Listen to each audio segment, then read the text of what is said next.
कल एक वीडियो देखी, उससे एक आइडिया आया, बड़ा अच्छा मेरे को लगा। उस वीडियो में देखना मुझे लगा शेयर करना चाहिए सबके साथ। एक माँ के लिए सबसे बड़ी ड्यूटी क्या होती है? ड्यूटी की बात कर रहा हूँ। हक तो बहुत होते हैं माँ के, लेकिन एक ड्यूटी भी होती है, बच्चों के सामने कैसी मिसाल बनना। मुझे बड़ा प्यारा ये टॉपिक लगा कि अगर माँ सबसे बड़ा गिफ्ट बच्चे को देना चाहे तो क्या देगी।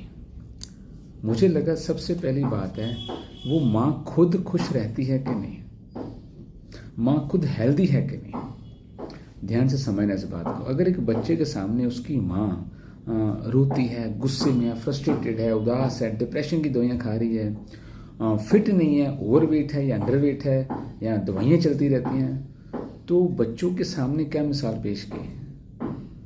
अगर जिंदगी में आपने खुद को कुछ दिया नहीं तो मेरे ख्याल हैप्पीनेस आती नहीं। खुद के लिए कुछ किया नहीं तो वो बच्चों तक भी वही चीज़ें ट्रांसफर होती हैं।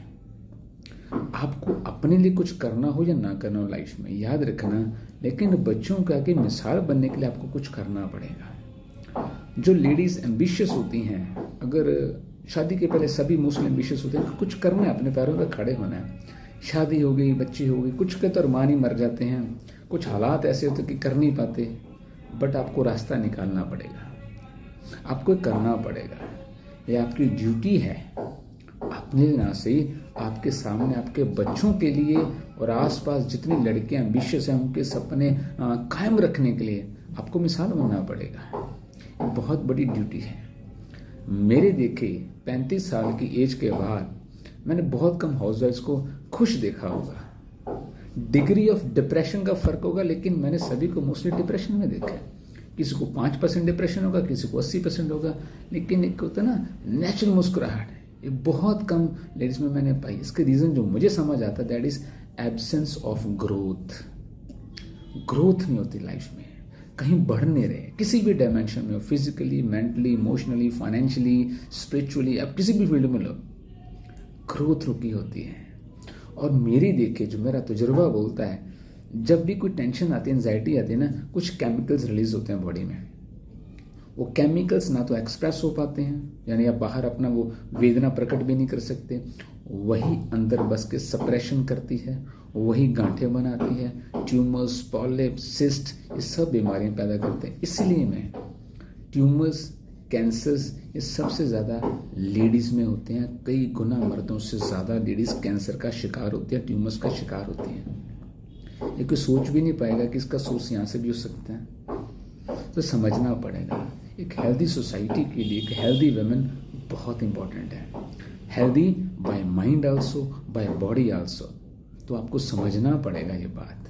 आज नहीं तो कल ये वेव आने वाली है, नहीं तो बीमारियों का शिकार होते रहेंगे, डिप्रेशन की दवाइयाँ चलती रहेंगी और नींद की गोलियाँ चलती रहेंगी, लेकिन हल नहीं निकलेगा। और वही चीज़ डुप्लीकेट होती है बच्चों में। बच्चे भी वैसे। आज आपको अपने लिए ना से, लेकिन अपने आने वाली जनरेशन्स, अपने बच्चों के लिए मिसाल बनना पड़ेगा। आपको दिखाना पड़ेगा लाइफ जीने का तरीका क्या है, और आपको हर चीज़ के लिए इंडिपेंडेंट होना पड़ेगा। आपकी ज़िंदगी आपकी या किसी के बाप की बबौती नहीं है। फैसले आपके होंगे, डिसीजन आपके होंगे, सपने आपके होंगे, गोल्स आपके होंगे, रिस्पॉन्सिबिलिटी आपकी होगी, तो फ्रीडम भी आपकी तभी हो पाएगी। जितनी डिग्री में अपनी ज़िंदगी की रिस्पॉन्सिबिलिटी लेते हो, उतनी डिग्री में आपको लाइफ फ्रीडम देती है। जो टोटली दूसरों पर डिपेंडेंट है, जीना नहीं कहते उसको। मेरे देखिए भारत में ना कुछ साल पहले तक नौकरी वर्ड शायद था ही नहीं। जो नौकरी करते थे मेरे साथ दास दासी बोला जाता था, है ना, और वो बिकते थे, शायद आपको मालूम नहीं, बोली लगती थी, ये दास कितने में बिकेगा, ये दासी कितने में बिकेगी। ये प्रथा है, चेक करके देखना।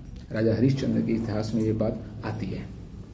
ये ब्रिटिश रूल के बाद शायद सर्विस सेक्टर को बड़ा ग्लोरीफाई किया गया, लेकिन होते तो वो दास दासी हैं। एक कैदी को 2 ऑप्शन दी जाए, खाना खाएगा या चाबी लेगा भागने की, तो 99% रोटी खा लेते हैं। क्यों? वहाँ पे सिक्योरिटी है, रोटी, कपड़ा, मकान मिल रहा है। चाबी लेने के बाद अगर बाहर निकले तो पता नहीं बाहर कुछ मिलेगा कि नहीं।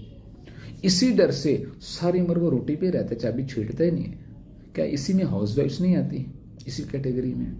रोटी, कपड़ा, मकान की सिक्योरिटी है तो वो इंडिपेंडेंस, घर से भागने को इंडिपेंडेंट नहीं, अपने पैरों पर खड़े होना, अपने विचार रखना, अपनी ज़िंदगी के लिए अपनी इंडिविजुअलिटी को, अपने व्यक्तित्व को पहचान देना, ये भूल ही जाती हैं आप। आइडेंटिटी अपनी भूल ही जाते हो। इस चक्कर से बाहर निकलो, सेल्फ डिपेंडेंट होना सीखो। आज आपको आवाज़ उठानी पड़ेगी, वरना आने वाले जनरेशंस हो सकता है माफ़ ना करें। इतना एडवांस टेक्नोलॉजी, इतने बड़े सिस्टम डेवलप होने के बाद भी आज हम रूढ़िवादिता पे चल रहे हैं। सब अपडेट हो गया। आप लेडीज़ कब अपनी लाइफ को अपडेट करोगे?